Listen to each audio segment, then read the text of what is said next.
D'abord, votre pays va terminer, comme depuis maintenant plusieurs années, les réinvestissements qui a été fait parmi les 2 meilleures nations. Et bravo de cela.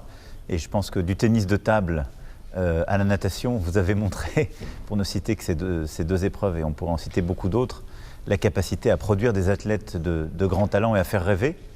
Et je crois en effet qu'il y a, lors de ces Jeux, c'est la force, la beauté des Jeux olympiques et paralympiques.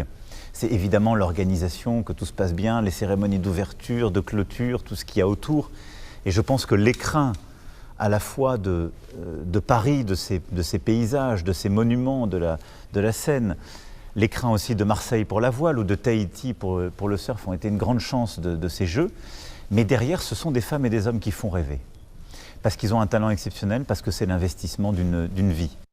M. Macron a aussi salué les efforts de la Chine alors que lui et le président chinois Xi Jinping ont proposé conjointement en mai dernier un cessez-le-feu mondial et une cessation de la guerre durant les Jeux olympiques. En dépit des conflits mondiaux qui se sont poursuivis durant les Jeux, M. Macron espère que les initiatives politiques ont aidé, au moins dans une certaine mesure, afin de faire avancer ces efforts. Quand le président Xi Jinping est venu, on s'est passé les relais des différents Jeux récents, en particulier.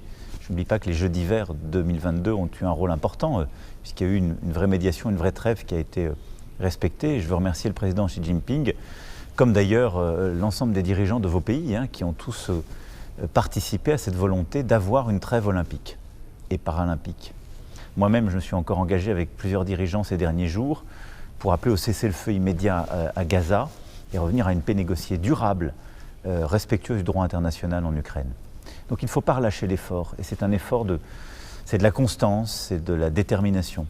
Et je crois que ce qu'apportent ces Jeux, c'est la capacité justement à participer ensemble à une compétition, c'est-à-dire à accepter les mêmes règles, à se respecter comme adversaires pour des pays et parfois des peuples qui sont en guerre.